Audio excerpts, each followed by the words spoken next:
Welcome to Felon X. Real stories, real redemption, real ones only. Thank you for coming, bro. Thank you. I appreciate it. I love the setup, man. Y'all got the interrogation We lights. got a little bit. We got a little bit You know? going. We got a little bit You know what I going, mean? man. We got a little bit going. Doing a little Yeah, something. you know, I appreciate the setup. You Yes, know, sir. I'm into this media, so when I see a professional setup, I'm Yes, gonna sir. give y'all props. I heard a lot of Appreciate great it. things about you, man. Mhm. A lot of great things about you, man. I'm honored to have you here with me. I You feel me? appreciate that. Most definitely, most definitely. So, man, Jabo, give the people a little bit about yourself, man. Where you from, and just a little history about who King Jabo is. Where I'm from, St. Petersburg, Florida. Just to give you a quick briefing, live from Laurel Park. That's my hood.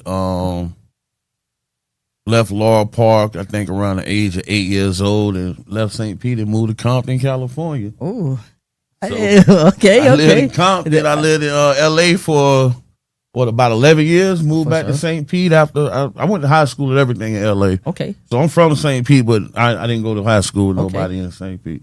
Okay. You know L.A. what I mean? raised. So How was it living in Compton? Different. Different. Crack era, Okay. crack cocaine era, gang banging era. It was. Let me tell you something though, for real though. If you from St. Pete, I'm around St. Pete niggas. Right. If you from St. Pete and you really about the soil, you can adapt and move anywhere you go. Okay. It don't matter. So me going to Cali, I'm adapting and moving. I'm good. You know what I mean? I don't have no family, but me, my mama, we good. So Right. it wasn't a bad experience. You know what I mean? But it was what it was. It was what it was. It was L.A. It was You know life what at I that mean? time Yeah. for you. Okay. Absolutely. Most definitely. So, Jabo, I ask you a little questions. You did a little bit of time, or you did time. I ain't gonna say a Yeah. little bit of time. 10 and a half. 10 and a half years, yeah. So, how was it? You know what I'm saying? How did you lead up to getting, to the time situation, bro? That's How a did that great go? question. Yeah, I'm sorry. So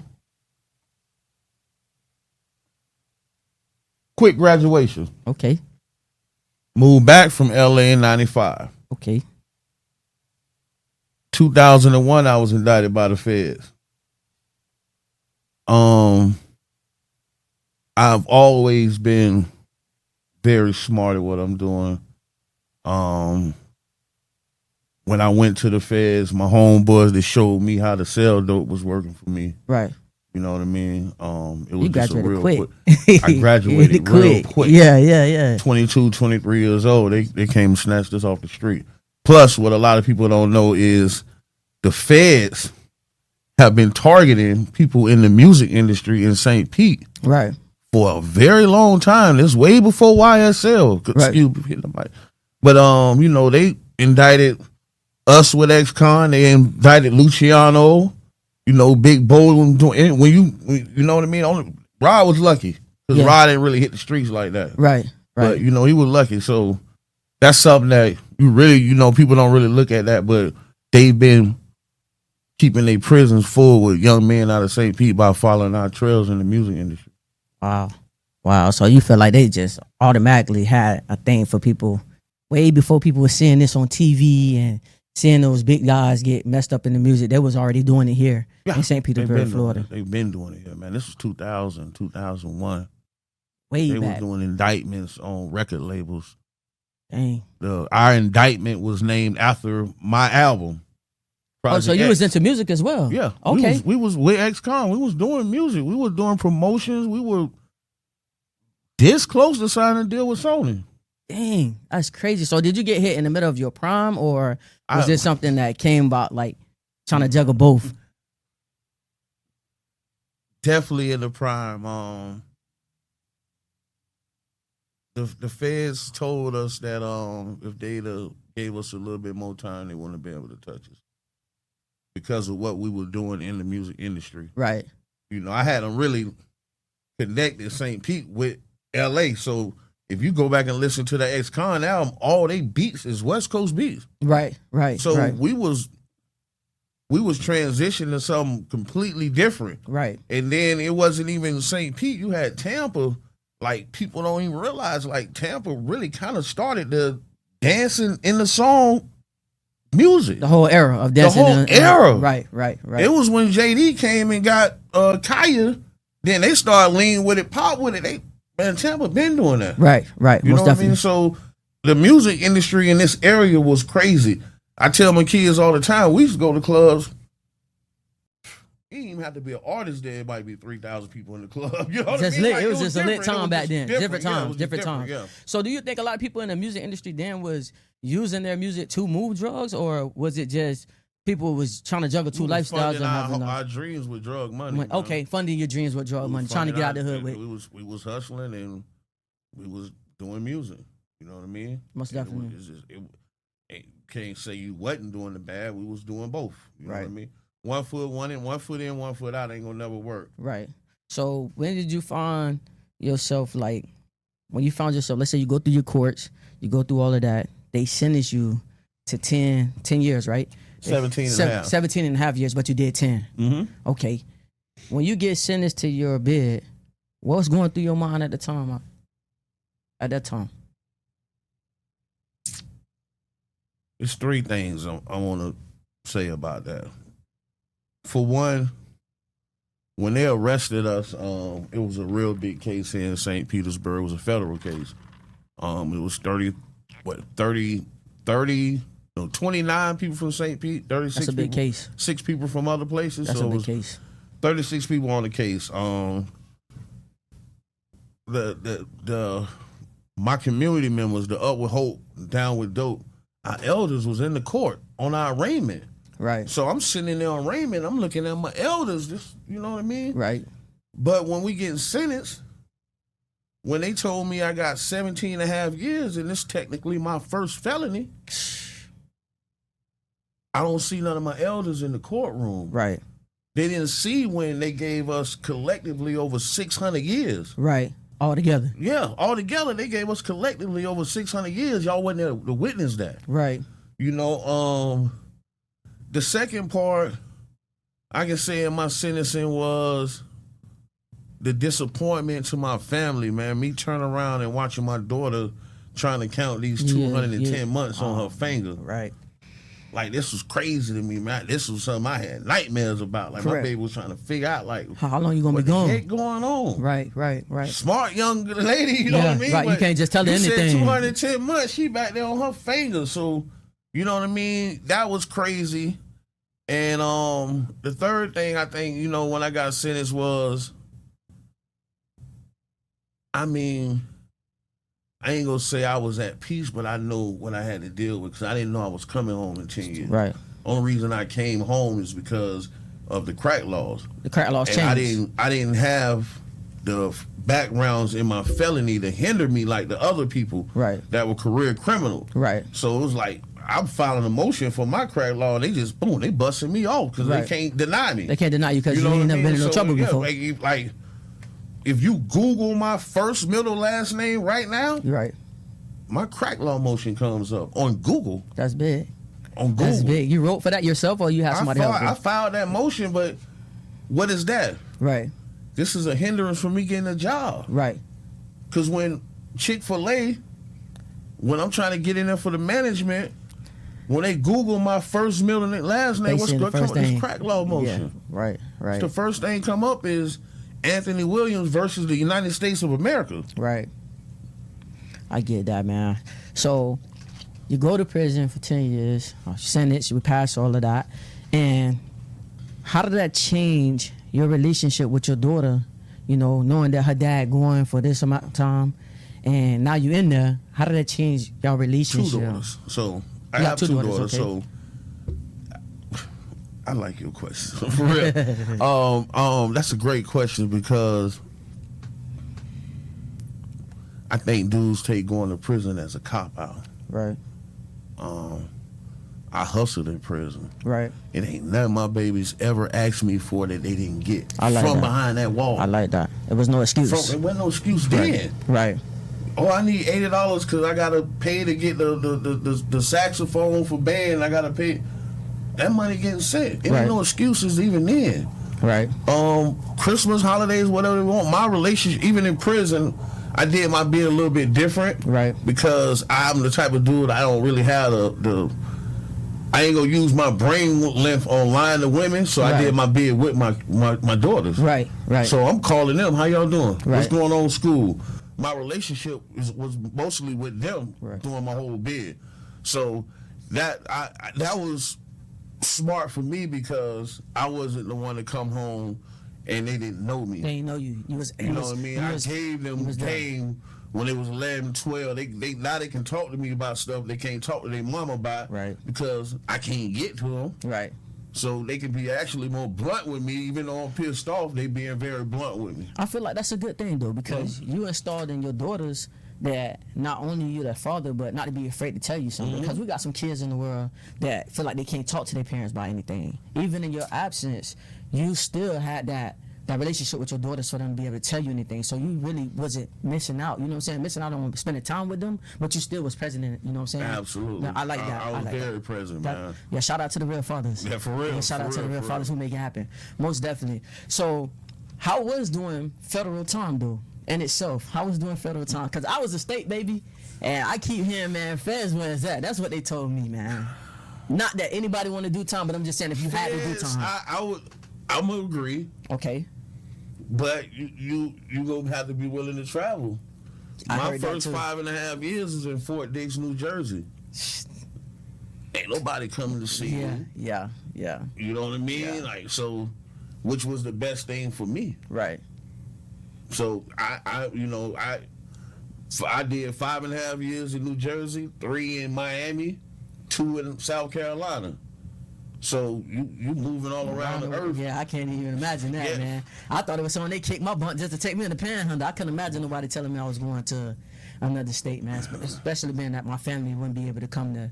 So I couldn't imagine doing time like that. You know what I'm saying? Yeah, that was tough. It was tough. But it was what I needed because I was wild. Right. I was wild. Like, you got to realize, I'm coming back hustling with a gang banging mentality. Right.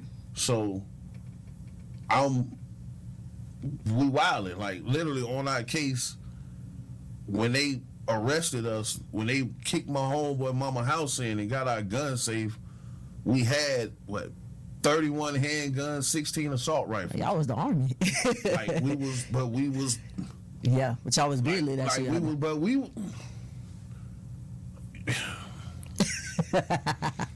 I'm gonna take it back memory lane, bro. I'm gonna take it back memory lane. You know, the city of St. Pete bought a tank for us. Okay. You know what I mean? The police? The city of St. Pete bought they upgraded military weapons because during the riot, the helicopter almost got shot down. Oh man, y'all was live. This was St. Pete. Y'all was live, man.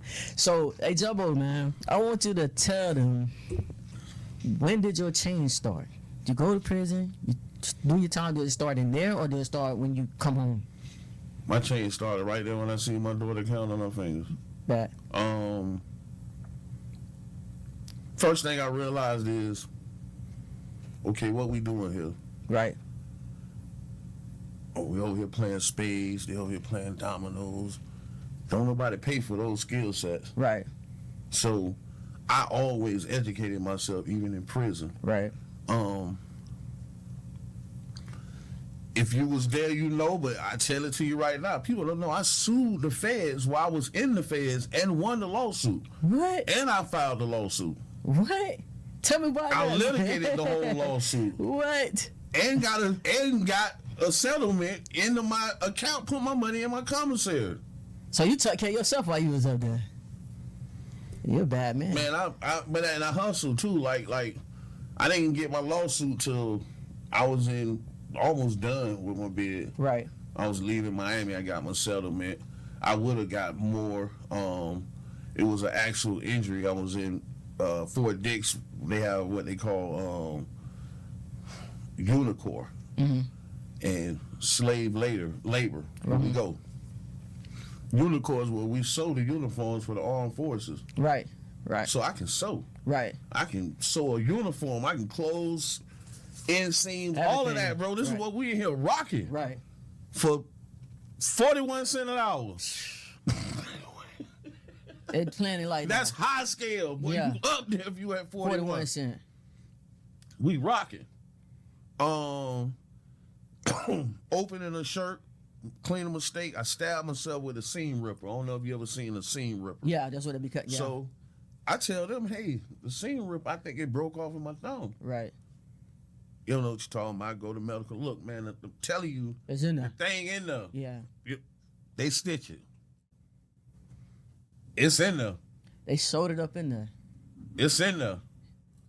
So now I'm on their head. But I had a Indian dude, probably the smartest dude I ever met, and this shit was like really some Mr. Miyagi stuff because he said, I'll file a lawsuit for you. I told him, no, I don't want you to do shit for me. I need you to do it for me. Right. Show me how to Show do me it. how to do it. That's So big. now we really on some Mr. Miyagi because I'm taking 17-page motions and this man ripping my motions up. This is some, he talking crazy to me, bro. Man, this talk Latch, man, he talking crazy to me, but he's a genius. Like he's smartest man I ever met. Right. And he showed me, and that was smart because when I left, I knew enough to continue on with my lawsuit. Right. You know what I mean? So I filed a lawsuit. I learned very early in the Fed bid, not like the state, that you can really talk crazy to these people as long as you're doing it with a pen. That pen major. Imbecile and stupid. I'm going ham. And you're right. Listen, I'm all through the thesaurus. Disrespectful as hell. Yeah. But filed all of that. It made my bid a little bit rough, but I dealt with it. Did 19 months in the hole up there. Just off them bothering me. Right. You know what I mean? But it was cool. I you know what I mean? You made it through. Yeah, That's all that matters. I could have got a lot more money, but Man. they had them broke me with that transit. Yeah. Man, they charge you for that? What? For transit. Nah, it's just when you go through transit, like They call you diesel therapy. Yeah. Wait, man, let me give you a quick story, right? I'm leaving Atlanta, going to FCI Philadelphia. I'm headed to Fort Dix, but I got to go to FCI in Philadelphia. We at Atlanta Airport. We shackled down. It's cold out there. We shaking. I feel something drip hit me on my shoulder. Drip hit me on my shoulder. Yeah. I look up. It's oil leaking out the wing of the airplane. Dang. It's duct tape. They just do it. Oh man, they playing dirty. Man, it's duct tape around the wing of the airplane, man. This is what they putting us on. Literally man. flying on a prayer in the wind. Man, they got parachutes.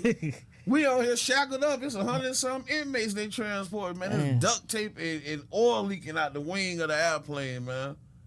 And this was a very popular story throughout the Bureau of Prisons. I ain't the only one that been on that plane. Damn. So they was just transporting people on the prayer in the ring for real.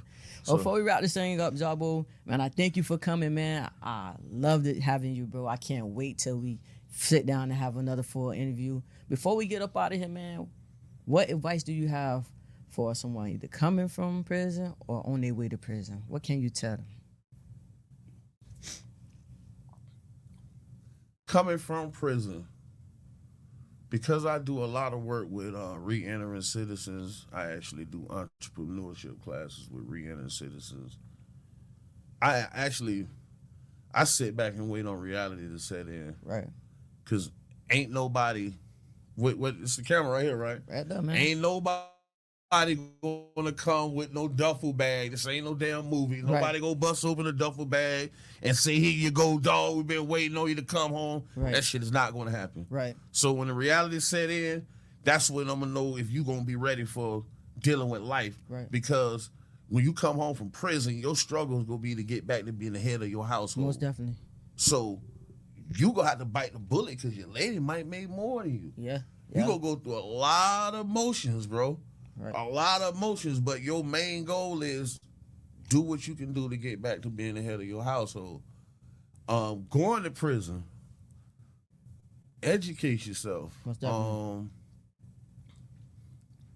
If you sit down for an extinguished amount of time, learn skills. Most definitely. I was a food and beverage manager at Tradewind for 7 years when I came home. Okay.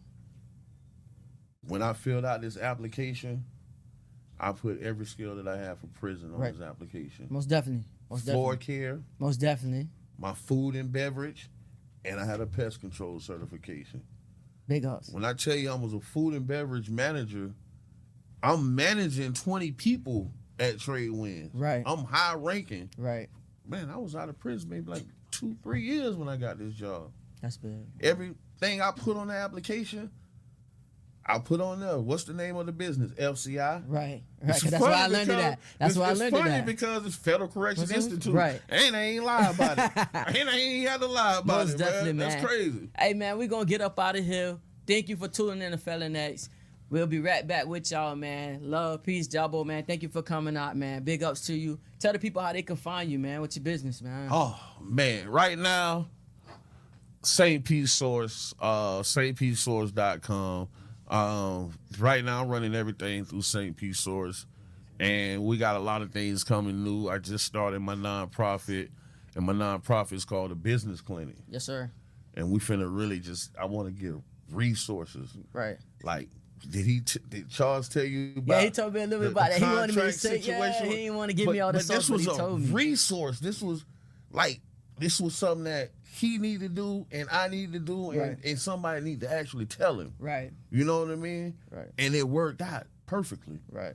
It worked out perfectly because when I seen what my brother did, he didn't just do it to accommodate me. He did it to accommodate every guest that Most came. definitely. Most definitely. So that was the most important thing about it. Most definitely.